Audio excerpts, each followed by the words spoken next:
Hello, everyone. Before you watch this podcast, you should know. On September 28th, all of my show's content will be moving to my channel, youtube.com/Ben Shapiro. The link is in the description below. There will still be content on the Daily Wire channel, but my daily show will be on my channel. We are making room for some new exclusive content on Daily Wire. More on that later. I'm also making a lot of new content that you can only find on my channel, so subscribe to youtube.com/Ben Shapiro. Ring the bell to make sure you never miss out on a new video. Senate Majority Leader Mitch McConnell vows to bring a vote to the floor, some Republican commentators waver, and the DOJ declares several major cities anarchic jurisdictions. I'm Ben Shapiro. This is The Ben Shapiro Show.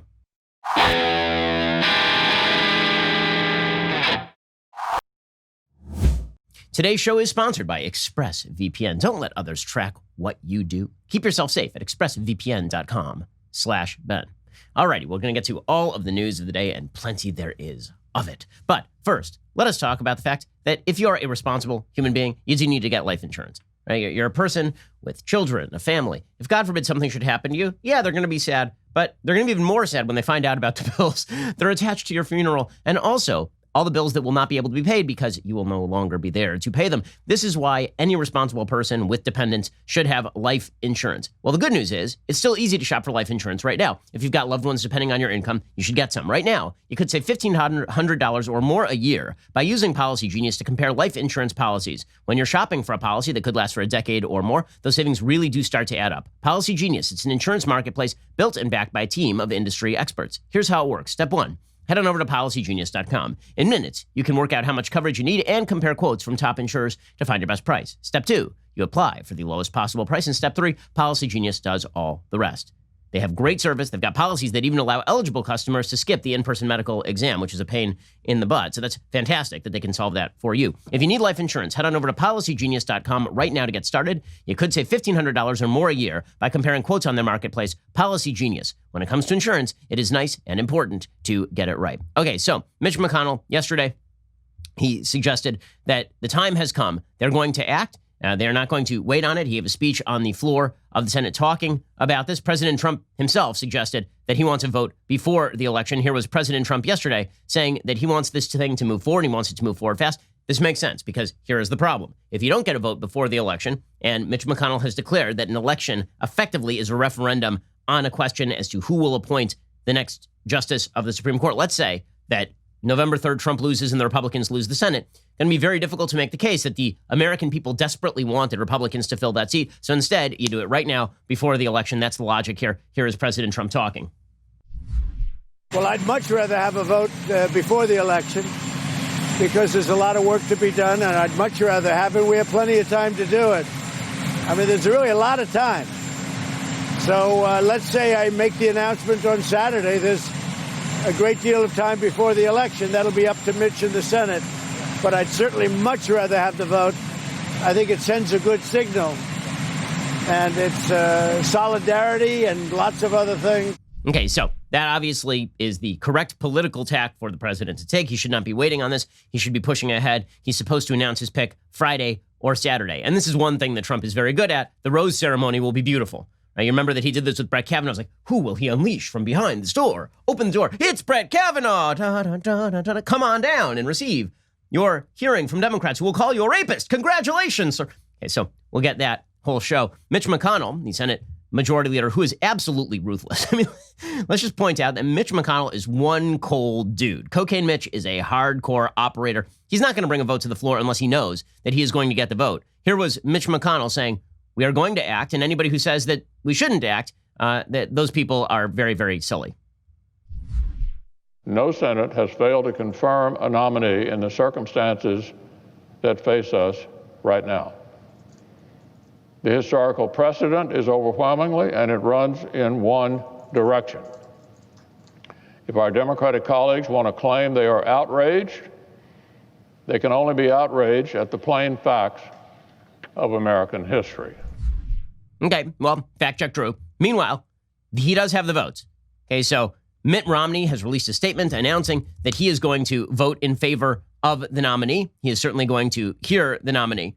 So that means that he's bad again. So for a second there, he was good. Now he's bad again. That's the way that it works with Mitt Romney. When he does the bidding of the left, then he gets the strange new respect. But the minute that he no longer does the bidding of the left, then he's as bad as he ever was, a racist who wants to put black people back in chains, as Joe Biden suggested that he was back in 2012. He put forward a statement basically saying, listen, precedent and the Constitution are pretty clear about this. Not only does the Senate have the authority to go ahead with this nomination, but when the party in power is holding both the presidency and the Senate, there is literally no reason for them not to go ahead with all of this. So Mitt Romney, bad again. Meanwhile, Cory Gardner in Colorado and Chuck Grassley both stepped up and said that they are going to move ahead with this as well. There's some questions about Grassley because earlier this year, Grassley had suggested that maybe he wouldn't vote in favor of any nominee brought up this year, but he has reversed himself now, and he was basically like, yeah, whatever. Which is, listen, all of this is kabuki theater. If Democrats were in charge of the Senate, this nominee would not get a vote. Right? We all know this. And if the Democrats had elected Hillary Clinton and Republicans were in charge of the Senate, she wouldn't get a vote either. Okay, this is just pure power politics. Everybody knows this. And this is a pure, simple result of the fact that Democrats politicized the court. And that's what happened here. They shifted the definition of what it meant to be a Supreme Court justice from a person who interprets the text of the Constitution to a person who acts as a super legislature, giving Democrats all the things they could possibly want. In a second, I want to talk about why it feels like the country is breaking down over a Supreme Court justice.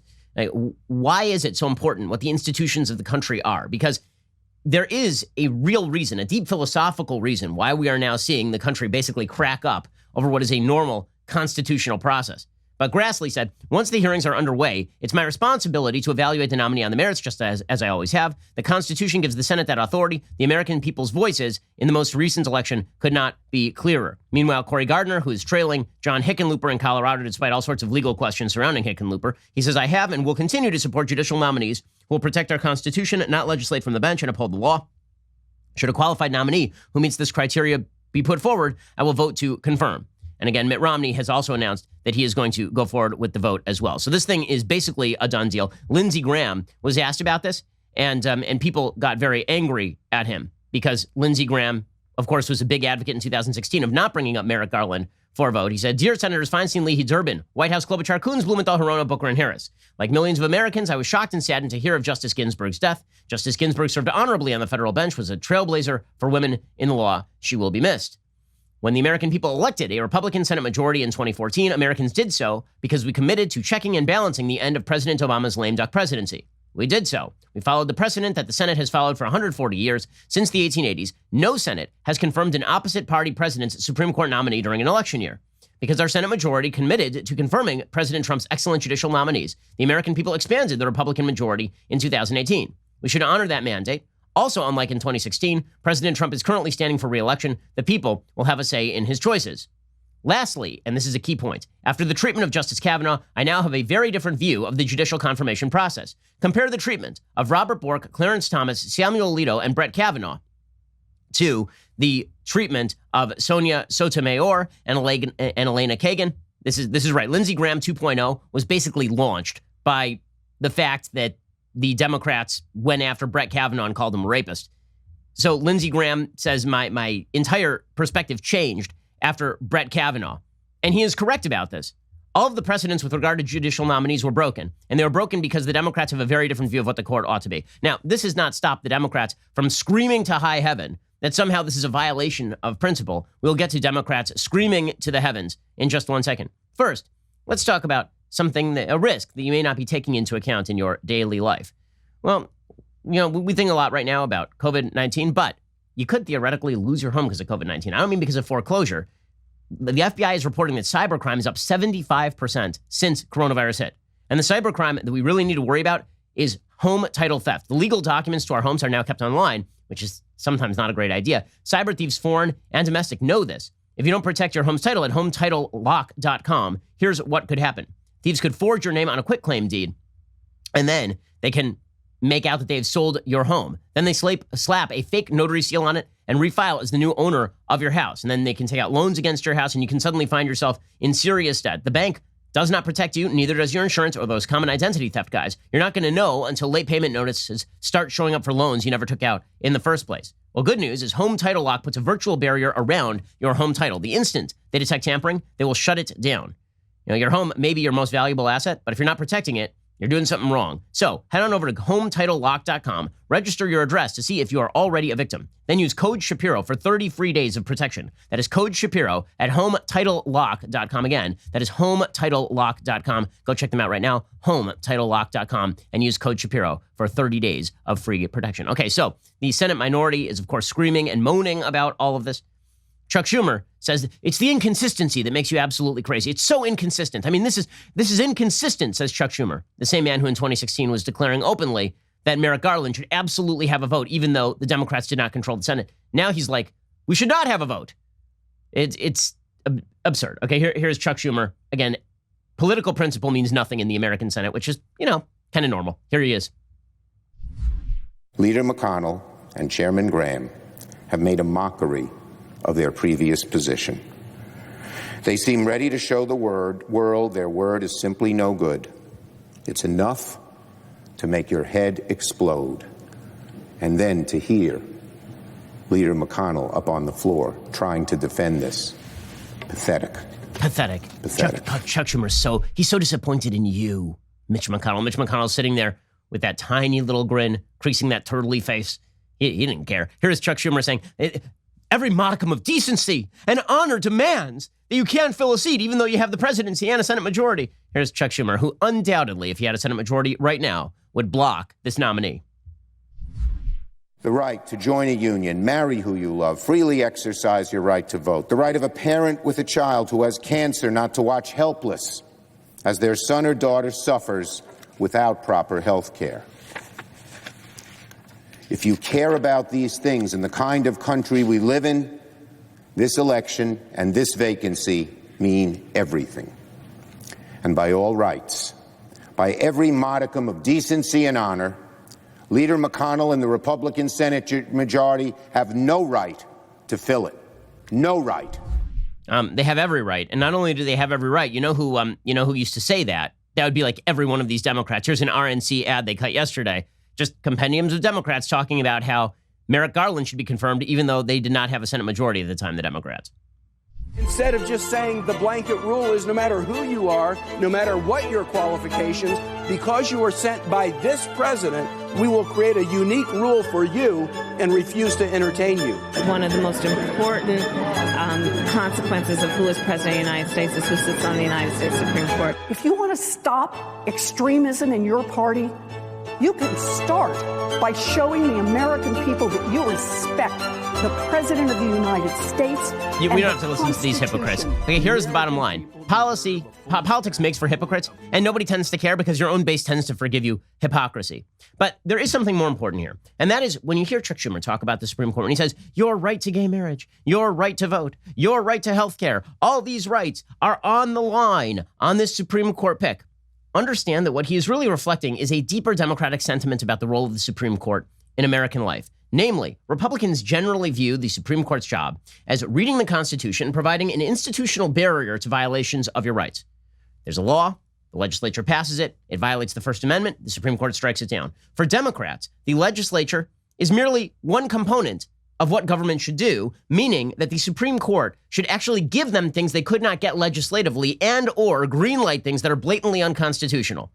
For the Democrats, all institutions of American government are institutions of power. And to understand why that is, you have to understand there's a grave philosophical difference in American life between what I've called in my book, How to Destroy America in 3 Easy Steps, the Unionists and the Disintegrationists. The Unionist vision of American philosophy is very simple. It's embedded in the Declaration of Independence. You have certain inalienable rights granted to you by God or by nature. These inalienable rights pre-exist government. These are rights to life, liberty, and property. Government was instituted in order to protect those rights. Okay, that is the philosophy of the Declaration of Independence, and thus the philosophy of the Constitution of the United States. Abraham Lincoln called the Constitution the silver frame around the golden apple of that philosophy. So again, that philosophy is a philosophy of limited government instituted in order to protect pre-existing rights. The Constitution is specifically designed to protect those pre-existing rights, because what you need, and this is the philosophy of the Federalist Papers throughout, particularly in Federalist 51 by James Madison, the basic philosophy is that you need a government that is powerful enough to ensure that people's rights can be protected, but not powerful enough to invade your rights. And that's a very delicate balance. So how do you achieve that? How do you ensure that those rights that pre-exist government are not violated by the government itself, but are protected by a government that is powerful enough to protect those rights. On the one hand, the founders were trying to balance the weakness of the Articles of Confederation, which is the proto-constitution, right? The Articles of Confederation were the earliest governing documents of the United States. The problem was they were not sufficient to actually maintain order in the United States.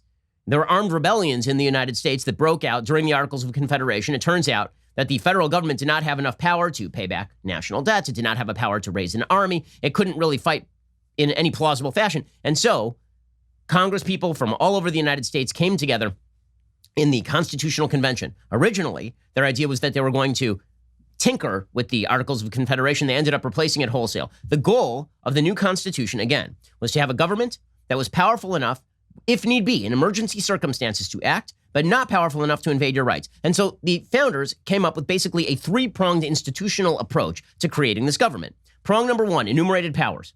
The government only has certain powers that are enumerated and listed.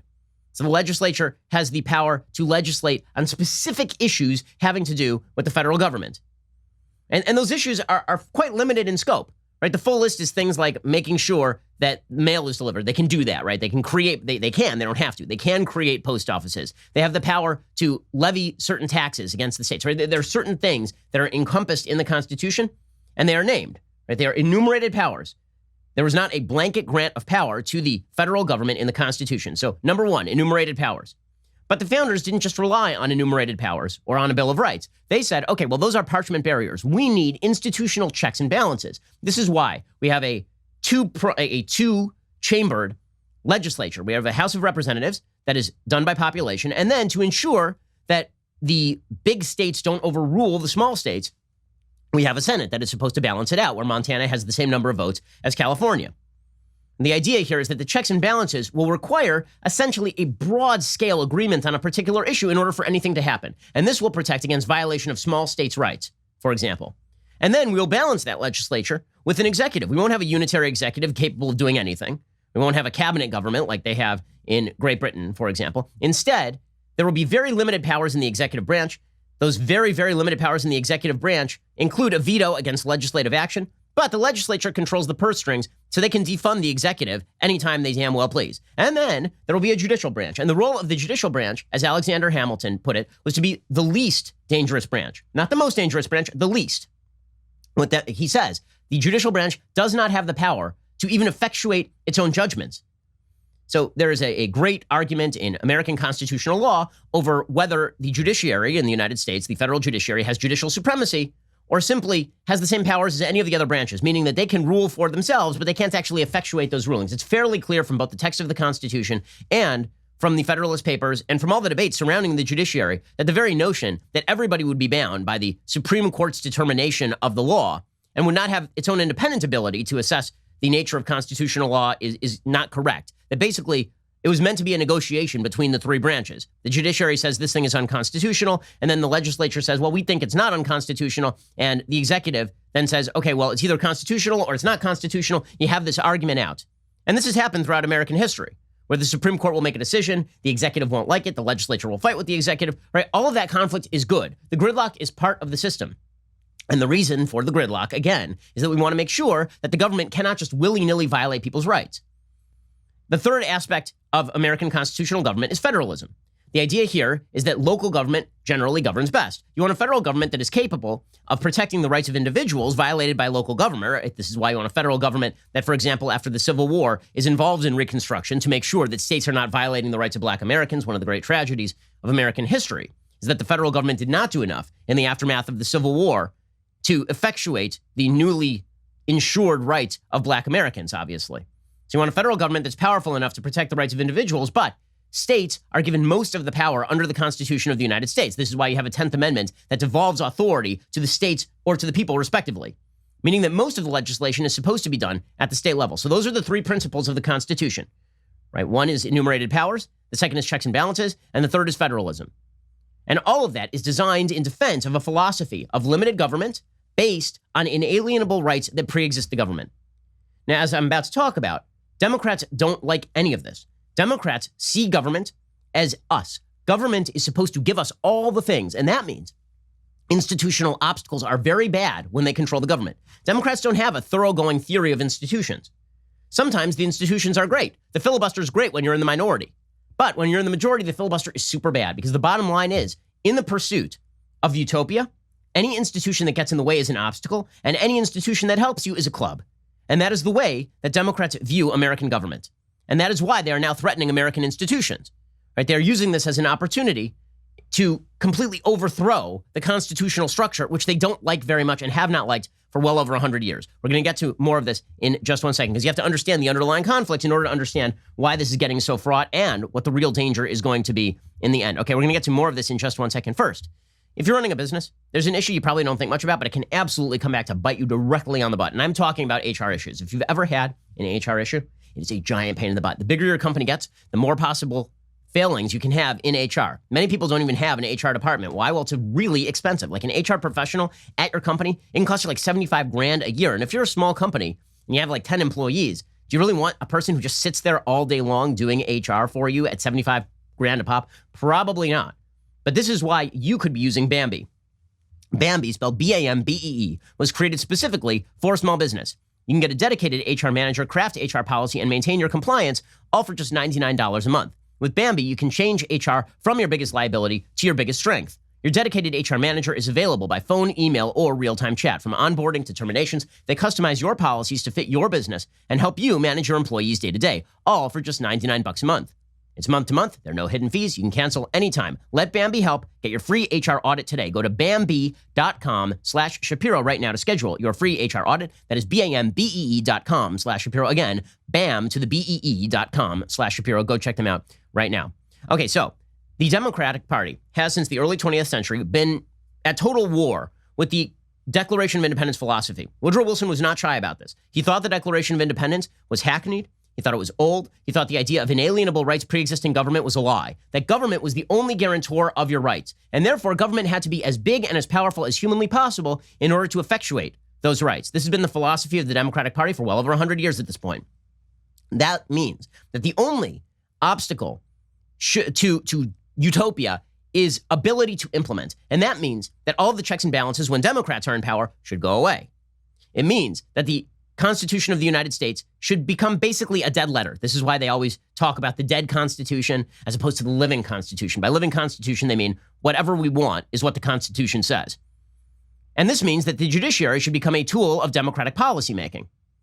And this has long been a Democratic talking point, is that the institutions of the United States ought to be completely overthrown in pursuit of this sort of utopian scheme whereby government grants you all of the rights you could possibly want and all the entitlements you could possibly want. All you have to do is give up all of your doubts about government invading your rights in the first place, which of course completely overthrows the rationale of the American Revolution. This is not hidden, okay? This is very clear. Philosophers on the left, progressive philosophers from Woodrow Wilson to John Dewey, stated this sort of stuff openly at the beginning of the 20th century. And then that particular philosophy has been given new credence and new credibility by the rise of so-called critical theory.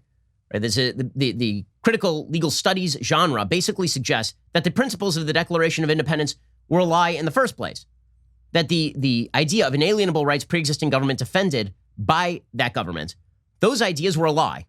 Now, there are two particular forms that this lie supposedly took. Particular form number one is that this was a class-based lie, that it was basically a bunch of rich people who were attempting to enshrine in law and via the institutions of the Constitution their own economic privilege.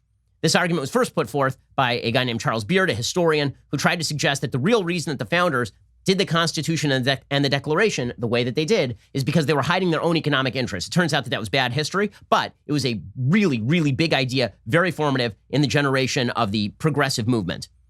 Okay, and that has been held by people like Howard Zinn. It's been carried forward throughout sort of Marxist. If you listen to Bernie Sanders talks like this, that basically the institutions of the Declaration and the Constitution were created in order to enshrine class privilege. It's a Marxist take on the Declaration of Independence and the Constitution of the United States.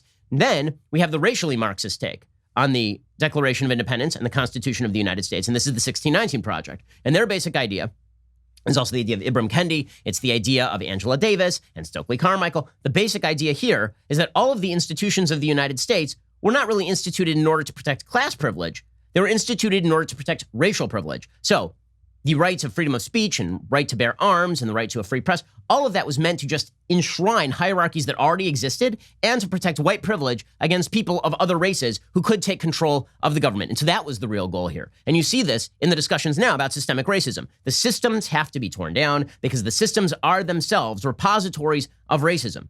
It's not that you can locate racism in the system itself. You can't actually look at the system and see that it's racist. It's that the product of the system is racist because the intent behind the system, unconscious or conscious, was racist in the first place. So with that in mind, you have to understand that when the Democrats look at institutions of American government, they see obstacles to what they want to do. And so they have shifted the nature of what we thought the Supreme Court was. The Supreme Court, again, was supposed to be the least dangerous branch, interpreting the text of a statute.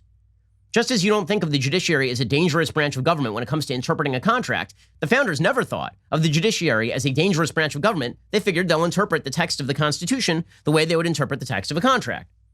Democrats don't think like that. For them, the Constitution of the United States is merely an obstacle to be overcome or a tool to be used if you can get enough justices on the Supreme Court and you can stack it with people who agree with you.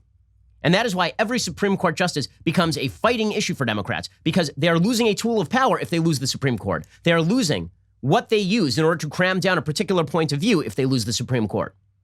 They've completely shifted the definition of what a justice is supposed to be. Right? Sonia Sotomayor is not interested in interpreting the text of a statute. Sonia Sotomayor is interested in promulgating a leftist view of the universe. This is true of Ruth Bader Ginsburg as well. For all the worship of Ruth Bader Ginsburg, on civil procedure, she was interested in interpreting statutes. On social issues, she didn't give one good damn about the Constitution of the United States. And that was perfectly clear. And that's true of Sonia Sotomayor. It's been true in many cases of Justice Breyer. It's been true of many of the Supreme Court picks by the left, which is why Democratic picks always vote for the Democratic priorities, always, invariably, whereas Republican picks tend to vary. Because Republicans are like, okay, well, there are a lot of ways to read a statute. Democrats are like, there's only one way to read the statute, and that's the way that agrees with Chuck Schumer and Nancy Pelosi. And in just a second, we are going to get to Democrats' threats to the institutions, because there are predictable effects of all of this. We're going to get to all of that in just 1 second. First, let us talk about the fact that there are a lot of new threats online. Like every single day, there are new threats online. Some of these threats include things like ransomware, where somebody will hack into your computer and then they will hold hostage your data, essentially, until you pay them money. This is why you need a forward-looking antivirus. And this is where PCmatic comes in. It's a next-generation antivirus designed to stop modern threats like ransomware. Independent testing firm AV-Test just named PCmatic a top performer in the cybersecurity industry, giving it the Best Performance Award for 2019. PCmatic's competition is foreign-made, often in countries where malware originates. PCmatic blocks annoying malicious ads for hassle-free web browsing, makes your computers faster and more reliable even after years of use. PCmatic will protect Windows computers, including XP Vista, Windows 7, 8, and 10, Windows servers, Macs, MacBooks, and Android phones and tablets. And PCmatic is just $50 for 5 devices for 1 year with a full 30-day money-back guarantee. If you act now, PCmatic has offered my listeners a free month of security protection with the purchase of an annual license. To access this offer, head on over to PCmatic.com/Ben. Again, to get world-class security that keeps your computer running great, go to PCmatic.com/Ben. You keep all your data, which is like a lot of your life on your computer. Make sure it's protected. PCmatic.com/Ben. Okay, so with all of this in mind, Democrats look at the Supreme Court pick and they see the possibility of breaking institutions. Woodrow Wilson wanted to completely overthrow the constitutional structure by creating an executive government, millions of people strong, in order to effectuate the wishes of the big man on top. FDR, in the 30s, wanted to pack the court to make the court just another tool in his arsenal against many constitutional principles. LBJ ran roughshod over many principles of the Constitution in terms of private versus public in order to effectuate what he wanted. Barack Obama declared the government is us. Okay, this is a long stand. This is nothing new. It's just that the Democrats have now decided that they can come out openly and basically suggest that it's time to break all of America's institutions in pursuit of a pure majoritarianism. See, Democrats have believed for a while now, really since the election of Barack Obama, that they have a majority in the country, and therefore all obstacles should go away. It used to be that Democrats worried deeply about tyranny of the majority, right? The founders worried about tyranny of the majority. That is one of the reasons you have checks and balances and federalism.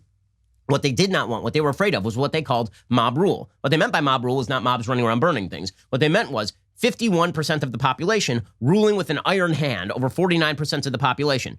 Because at a certain point, the 49% are going to go, you know what, we're out. We are not interested in engaging in this particular deal when we are constantly being victimized by the 51% of the population who violate our rights. And so the founders were deeply worried about majoritarian tyranny. Now, Democrats used to worry about this too, because Democrats in many areas were not actually the majority.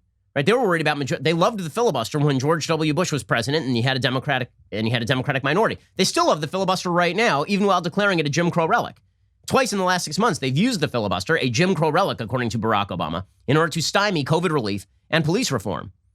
So they're worried about majoritarian tyranny when they are in the minority. And when they're in the majority, they cannot wait to effectuate majoritarian tyranny because they have no institutional allegiance to the Constitution of the United States and its structures. And so for them, they believe they're in the majority. This, by the way, undergirds a lot of their take on 2016. After 2008, and Barack Obama wins the sweeping victory. And then 2012, Obama governs pretty radically from 2009 to 2012. And Democrats figure, okay, we might be in trouble here. And then Obama wins a fairly broad victory over Mitt Romney. Despite all of that, Democrats figured we're never losing again. We are the true majority. And then when Trump won, they couldn't handle it because their forever majority was not there.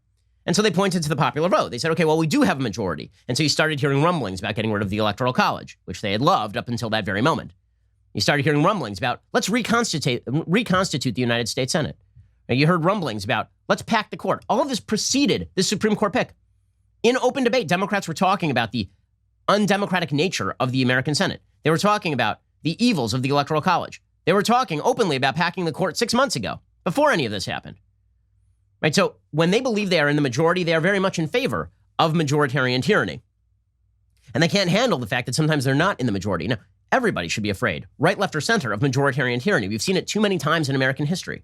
The story of Jim Crow is a story of majoritarian tyranny, where 51% of the population is literally depriving Black Americans of their rights under the Constitution of the United States. Right? That is majoritarian tyranny. American government, for all of its failings, was designed to prevent this sort of stuff. Okay, but because Democrats now believe that they are in the majority, they want majoritarian tyranny and they want it bad. And so the media, who have allegiance to this idea, they say it's time to wreck all the institutions. The institutions got to go. Here is just a mashup of a bunch of members of the media encouraging the Democrats to break all the institutions in American life.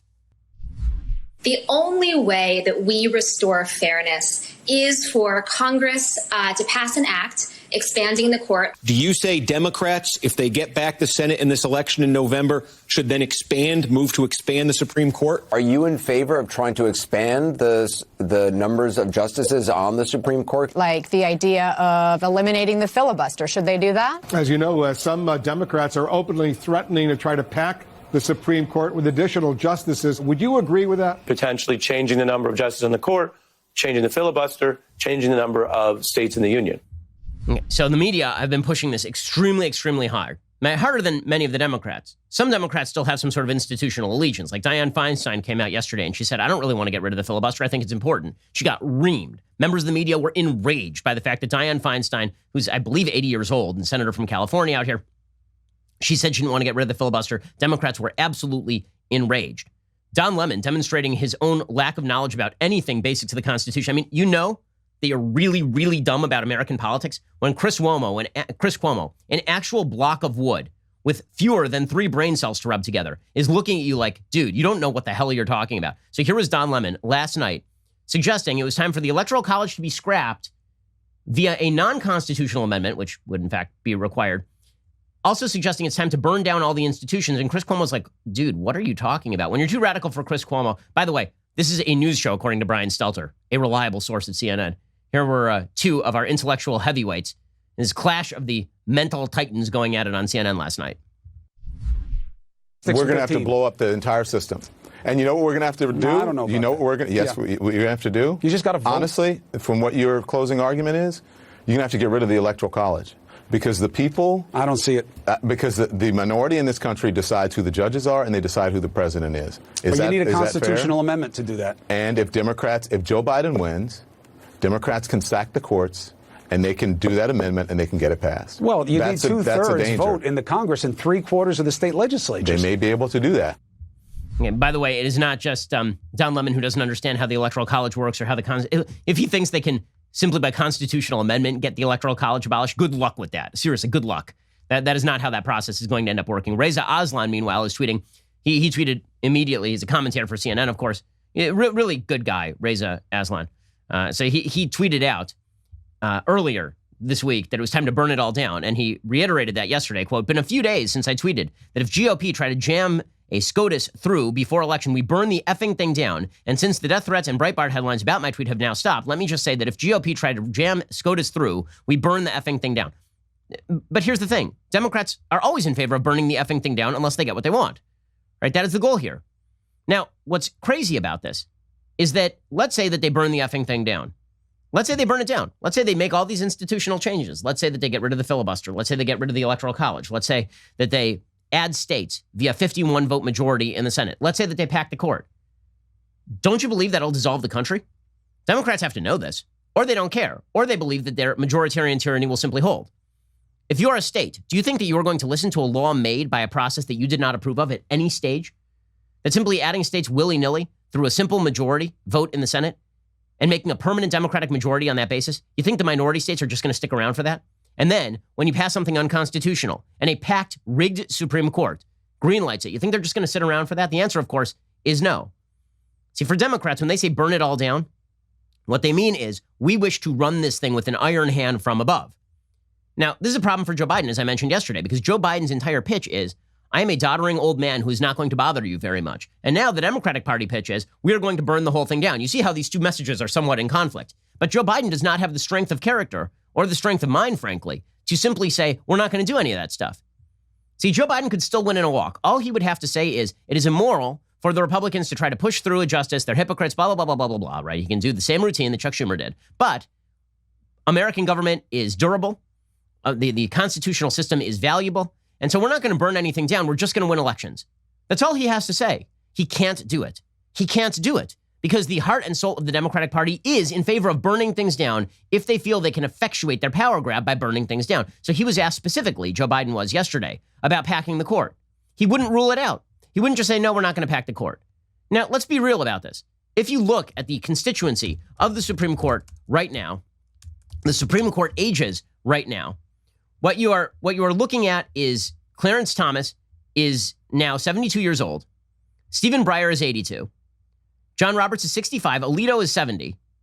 Okay, so if Joe Biden were to win the presidency, there is a not insignificant shot that he would get to replace certainly Breyer, that he would also get to replace Clarence Thomas, who again is 72 years old, and that he might get to replace Samuel Alito, who will be 74 or 75 by the time that Joe Biden leaves office. And if he serves 2 terms, there's very little doubt that he would get to replace probably 3 of those justices, because that's the way this works, gang. Okay, that is the way that this works. There is turnover at the Supreme Court level. So he could just say, I'm not going to do any of this, but he won't do that because he's so afraid of his left wing. So should Americans really gamble that Joe Biden is going to stand up to the radicals in his caucus who wish to burn it all down? I don't see why he would. Really, I'm not seeing any evidence. Here's Joe Biden wavering on this. This is the easiest answer in the world. It's like, can you condemn Antifa for burning down cities? Just by name. And he'll be like, no. These are easy answers. Joe Biden is not a bulwark in favor of moderation. He is not. I'm not going to answer that question because it will shift all the focus. That's what he wants. He never wants to talk about the issue at hand. He always tries to change the subject. But let's say I answer that question. Then the whole debate's going to be, well, Biden said or didn't say. Biden said he would or wouldn't. That's going to, the discussion should be about why he is moving in a direction that's totally inconsistent with what the founders wanted. Yeah, this is insane. It's not inconsistent with what the founders wanted to appoint a justice when you have a majority in the Senate and the presidency. The fact that he won't answer the question, that's not the distraction. That's not a distraction. That is the key question. Are you willing to burn it all down? And Joe Biden will not answer the question. If you wish to have a country that continues to work, the answer always has to be from all sides, no, I am not willing to burn it all down. Because if you are willing to burn it all down, we have a fundamental conflict that cannot be bridged by some sort of ham-handed deal. In a second, we're going to get to some conservatives, people who are friends of mine, who are calling for some sort of ham-handed deal. I strongly disagree. We'll get to that in just 1 second. First, this October, the Daily Wire God King is going to be presenting alongside an incredibly successful group of business owners at Expert Ownership Live. It's a virtual conference about leading through crisis. You may have noticed that COVID-19 has really put a damper on a lot of businesses. I can say the Daily Wire has been growing and exploding, and a lot of that is due to the God King's leadership. Jeremy Boring. Well, he's going to be speaking at this conference. If you want to learn the secrets of our growth, go check this thing out at expertownershiplive.com/Ben. The conference features a lineup of speakers like world-renowned leadership author John Maxwell, the founders of Duck Commander and Otterbox, the Benham brothers, and many others who can relate to what entrepreneurs and leaders are going through right now. They'll share stories about their own businesses and startup journeys, the tough times that come with any company, and how they were able to come out even stronger on the other side. It's a great, great program filled with people who know how to run a business. I think there's a lot to learn. The best part, if you go to expertownershiplive.com/Ben right now, you'll be able to register for only $97 with an opportunity to buy a second ticket for a friend, half off. Come on, do it for Jeremy. Otherwise, he's going to be lonely, guys. Go to expertownershiplive.com/Ben. Register for only $97 for a limited time only. That's expertownershiplive.com/Ben. Go check it out right now. Okay, in just a second, we're going to get to various conservatives who are now suggesting a deal. And I just don't understand why you would believe that a deal is a good idea with people who refuse to rule out burning down the system. That's not a deal. That's just called blackmail. We'll get to that in 1 second. First, as part of our Daily Wire audience, there are a number of ways to take in this podcast. You could listen on Apple Podcasts, Spotify, or on other podcast apps. You could also watch our podcasts on YouTube, Facebook, or over at dailywire.com. Bottom line, we are making our content available to you anywhere you want to watch or listen. Daily Wire members can now enjoy our shows at Apple TV and Roku, so members can enjoy all of the visual elements of this podcast and our other shows on your big screen, either live or on demand. Find the Daily Wire on Apple TV or Roku. Download today. You do have to be an insider member to watch live. So head on over to dailywire.com/Shapiro and use code WATCH at checkout to get 15% off your membership purchase. This deal is not going to last long. Act fast if you want live shows on your big screen, plus the one-of-a-kind, highly coveted, often duplicated, often imitated, never truly, I don't know, whatever, leftist tier Tumblr. Go check it out. Again, that's dailywire.com/Shapiro to get 15% off with code WATCH and download the Daily Wire on your Apple TV and Roku today. You're listening to the largest, fastest growing conservative podcast and radio show in the nation.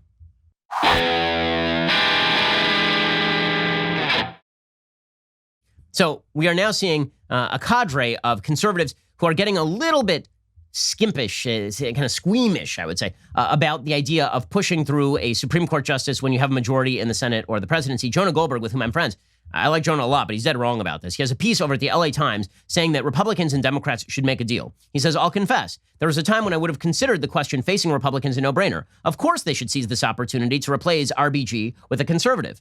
Moving the courts, especially the Supreme Court rightward, has been a conservative lodestar for generations. It remains one of the last tenets of pre-Trump conservatism that still largely unites the right. In fairness, the conservatives who take these matters seriously would say the issue isn't so much moving the courts rightward as it is restoring the courts to their proper role.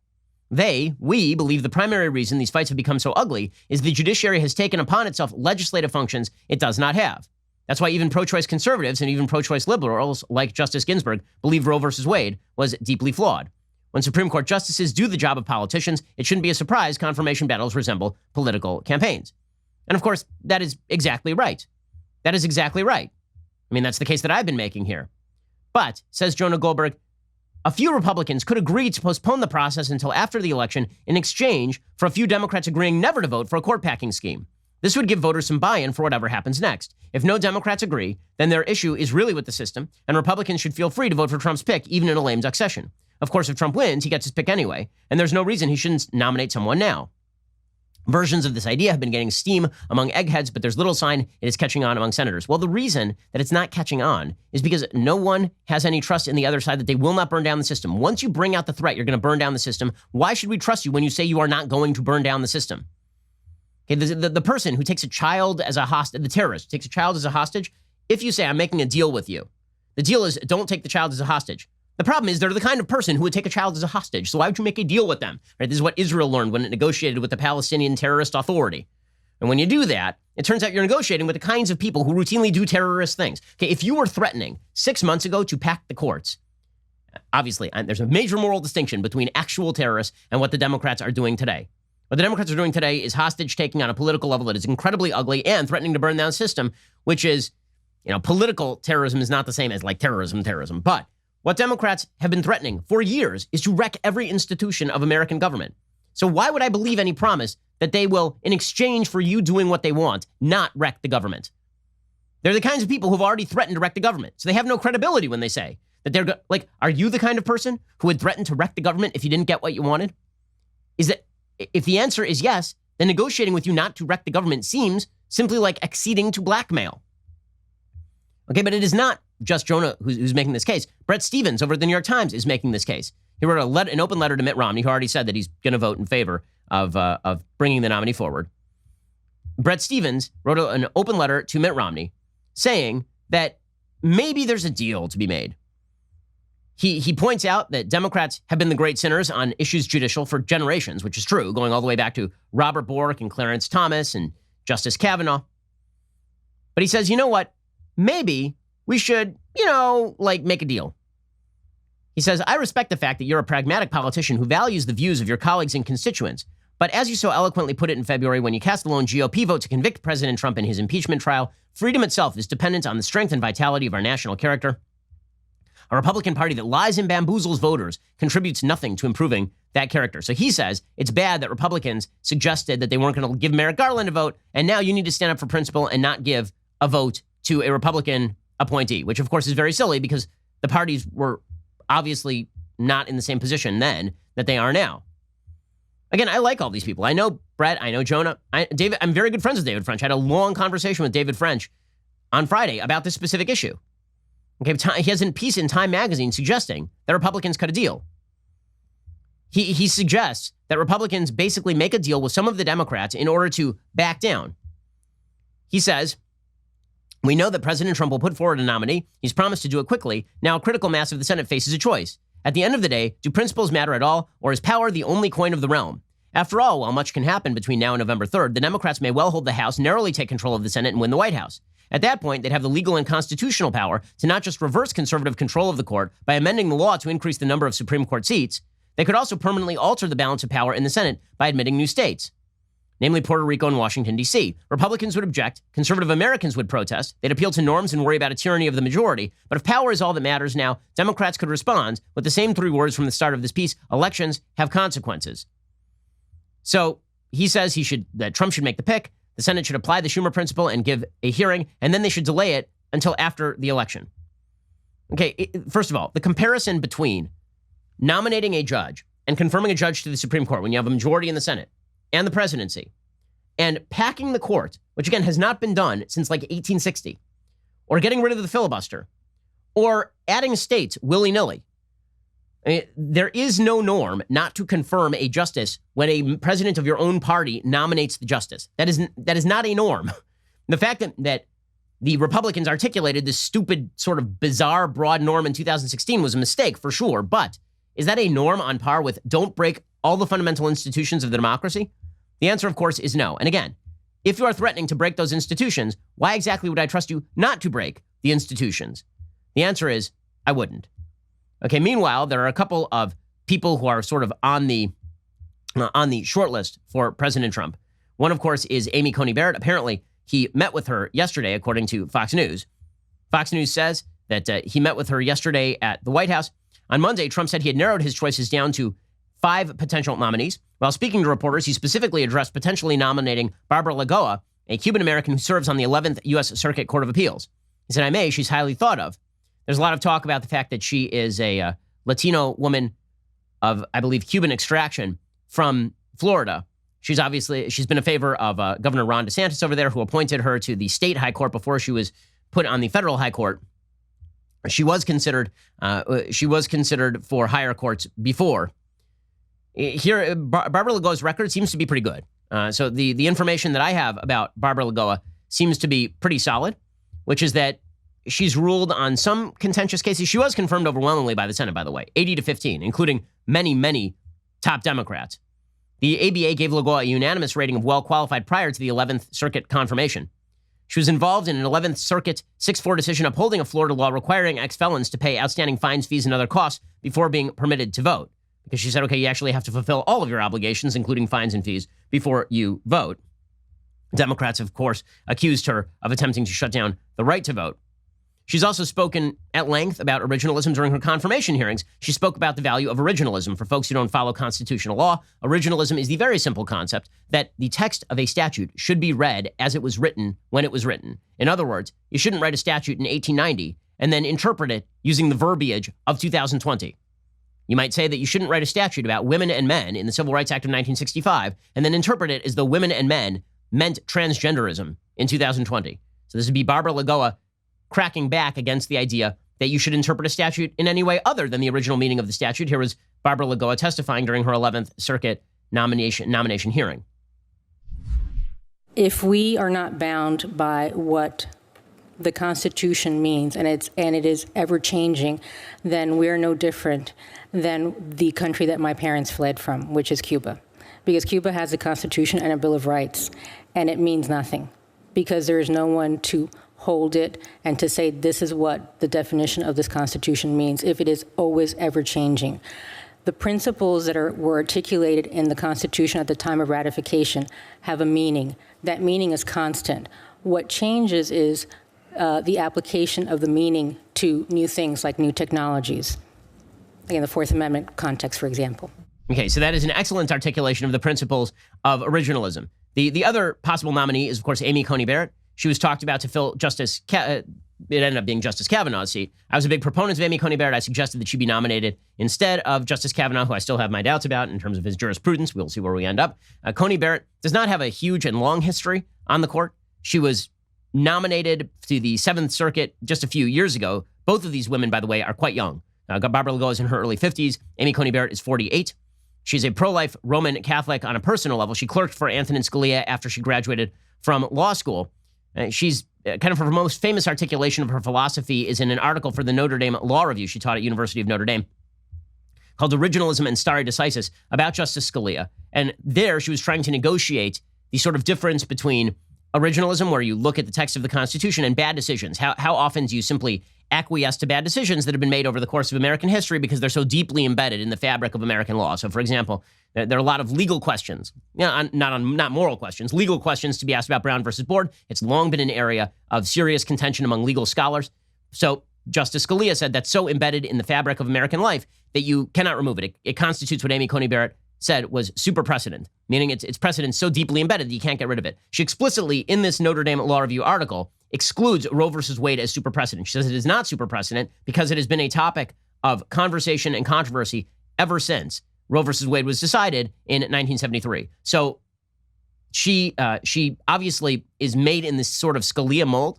I'm looking over the records of both of them today. Hopefully I'll have some more details for you tomorrow. On first glance, both Coney Barrett and Barbara Lagoa look like very solid originalist/textualist picks for the court. And then the question becomes the politics of the situation. Lagoa theoretically could win some more Cuban-American votes in Florida for President Trump. If she were nominated, Coney Barrett is a white Catholic. Theoretically, if she were to be attacked by Democrats who get over their skis in the same way they went after Justice Kavanaugh, then you could win some additional votes in Wisconsin, Michigan, Pennsylvania. Political considerations will be first and foremost. Listen, if I were just going to pick a justice based on who I thought would be a good justice, I just picked Ted Cruz because I know exactly what Cruz's constitutional philosophy is. He's pretty consistent with it, and he would actually make a pretty good justice. He's iconoclastic, and he's a good writer. But if you're picking between these two ladies, from what I have seen, both of them look pretty good at this point. Those are the people who are at the top of the list, Barbara Lagoa and Amy Coney Barrett. And I'm looking forward to this week speaking with proponents for each, presumably before President Trump makes a pick.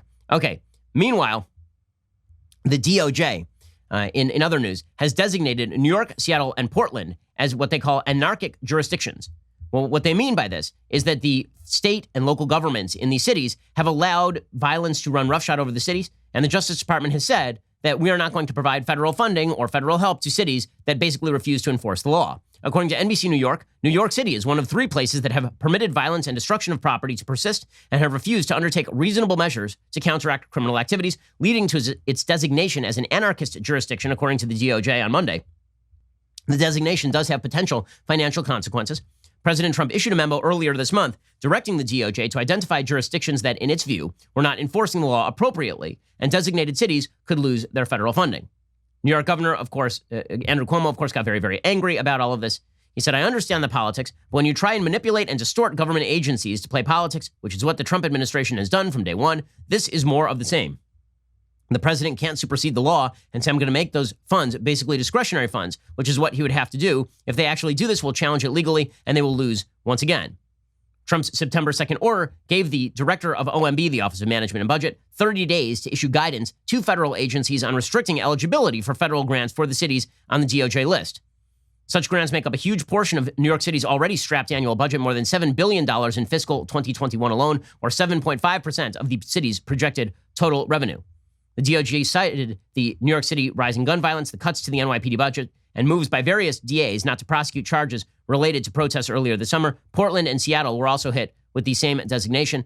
William Barr, in a statement, the Attorney General, he said, "We cannot allow federal tax dollars to be wasted when the safety of the citizenry hangs in the balance. It's my hope the cities identified by the DOJ today will reverse course and become serious about performing the basic function of government and start protecting their own citizens." Now, listen, I'm in favor of local rule. If you want to vote for a crappy government that is going to remove police from your neighborhoods, by all means, go ahead and do it. But as a federal taxpayer, I don't see why I should have to subsidize your crappy local governance. So long as you're taking, I've had a very basic rule when it comes to accepting federal funding. If you get in bed with the federal government, do not be surprised when you get effed. Okay, and the fact that the federal government is now saying we are not going to subsidize cities that refuse to enforce their own laws, frankly, I have no problem with it at all. You decided to rely on the federal government for your budget, that means there are strings attached. Hilariously enough, AG Letitia James, who is one of the most mewling, awful public servants in America, and she's militarized her office against political opponents. When she was campaigning, she explicitly said that she was just going to go after Donald Trump. She said that she was going to go after political opponents, which is the opposite of what an AG is supposed to do. Normally, you identify criminal activity, and then, based on the identification of criminal activity, you go ahead and you prosecute the person who committed the crime. Letitia James identified the prospective criminal and then decided that she wanted to go after Donald Trump. She's a terrible, terrible AG of the state of New York. Nonetheless, here she was saying it's arbitrary and capricious to call us anarchic. Weird, because Andrew Cuomo said like 2 weeks ago that if Donald Trump wanted to visit New York City, he would need an army in order to visit New York City, which sounds kind of anarchic, doesn't it? It's important that individuals understand that this president is doing nothing more than saber rattling to his base, using words and phrases that unfortunately are filled with racial overtones, couched and baked in racial overtones, and appealing to his base. So this is in violation of the Constitution, in violation of anti-commandeering statutes, in violation of the 10th Amendment, in violation of the spending clause, because Congress has the power of the purse. It is arbitrary and capricious, as you mentioned, because there are only 3 cities that are on this list. Okay, so maybe they should add more cities to the list. Honestly, like, if we're cutting federal funding, maybe we should add more cities to the list now. We'll find out in court whether there's actual whether it's mandatory spending or discretionary spending. But labeling cities that are badly governed as not great targets for federal dollars, on principle, forget the legalese for a second, on principle, it's not a bad idea. Meanwhile, Ron DeSantis in Florida has introduced legislation to combat violence, looting, and disorder. This would add new criminal offenses to the state law in Florida, a prohibition on violent or disorderly assemblies, a prohibition on obstructing roadways, and including that the law would say a driver is not liable for injury or death caused if fleeing for safety from a mob, which, good. I mean, I've been saying for a while that if you're in a car and you're on a freeway and a mob surrounds you and starts pounding on the top of the car and jumping on top of the car and then you move the car, that would be on them. Here's the rule. You jump in front of a moving vehicle, that one's on you. You try and break into someone's car while they're in the car, whatever happens next, that should be on you. He's also pushing for a state prohibition on destroying or toppling monuments and a prohibition on harassment in public accommodations. So in other words, don't gather in front of somebody's restaurant and decide that you're going to rush in and drink their beer and scream at them. And increasing penalties, including mandatory minimum jail sentences and offense enhancements. This is good. Meanwhile, this has been declared racist by a bunch of people, of course, on the left who believe that Black Lives Matter should basically be able to engage in any sort of violent activity they choose. And by the way, the Antifa Black Lives Matter movements have been invading the suburbs.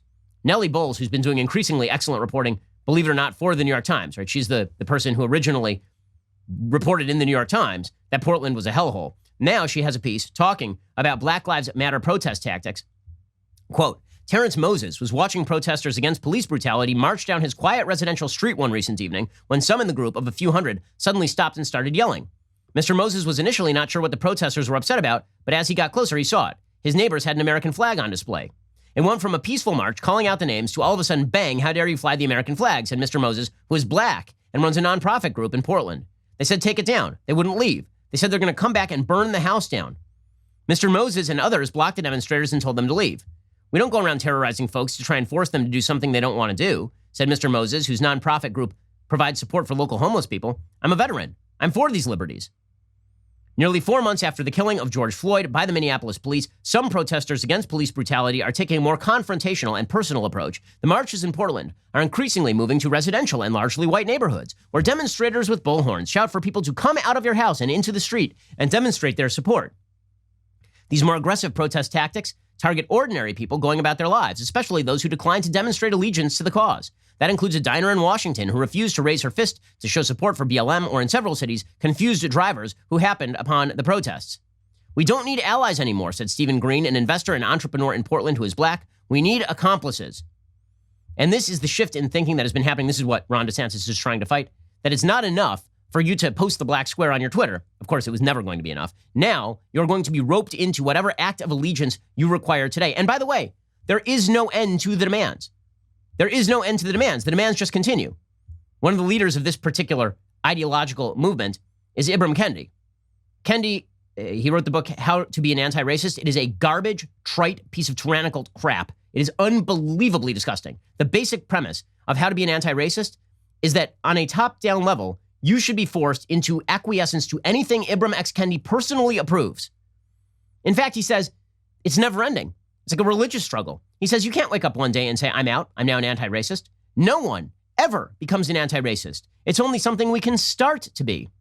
So it's a religious principle now, anti-racism. And that religious principle means that Ibram X. Kendi will get to dictate to you anything that he wants you to do, which is why he has explicitly called for a Department of Anti-Racism at the federal level. That the Department of Anti-Racism would be given the power to strike down, when we talk about wrecking American institutions in favor of majoritarian tyranny, this is what we're talking about. Ibram Kendi would like to have a department that strikes down any local, state, or federal law that results in inequality between groups, which would be every law. Because it turns out there is no law that is guaranteed to provide equality between groups in result, unless you are going to take all authority up to the central government and then devolve particular benefits to everybody, which is exactly what Ibram X. Kendi wants. This is the crusade. When you combine the institutional dereliction and hatred that Democrats have for the Constitution, unfortunately on a broad level, or broader and broader level these days, with the Ibram X. Kendi vision of an American government that crams down on everyone his version of language. Ibram X. Kendi is like, I'm anti, he literally wants to rewrite words, right? He is anti-freedom. He says there should not be a designation of I'm not racist. You're either racist or you're anti-racist. To be anti-racist means you have to be against the system. He's not shy about this. He says this openly. To be anti-racist means you have to tear down systems of power and institutions of power, and you have to be forced into being a quote-unquote accomplice, right? This is what you're seeing reflected in these marches. This is supremely dangerous. It tears apart the country. The fact that this is now repeated in diversity training at corporations, that people pay Ibram Kendi $20,000 a pop to tell their employees they need to tear down capitalism to fight racism. It's bizarre. It is the sign of a society in decline. It is the sign of a civilization that hates itself so much it won't even stand up for its fundamental principles, including the principles of the Declaration of Independence. And that's the real danger to the country. Okay, we'll be back later today with 2 additional hours of content. Otherwise, we'll see you here tomorrow. I'm Ben Shapiro. This is The Ben Shapiro Show. The Ben Shapiro Show is produced by Colton Haas. Our technical director is Austin Stevens. Executive producer, Jeremy Boring. Our supervising producers are Mathis Glover and Robert Sterling. Assistant director, Pavel Wydowski. Our associate producer is Nick Sheehan. The show is edited by Adam Sayevitz. Audio mixed by Mike Coromina. Hair and makeup is by Nika Geneva. The Ben Shapiro Show is a Daily Wire production. Copyright Daily Wire 2020. While Democrats exploit the death of Ruth Bader Ginsburg, the late justice sends a message on her final wishes from beyond the grave. Then rioters burn down more of our politics out of love and compassion, and BLM deletes its beliefs. Check it out on The Michael Knowles Show.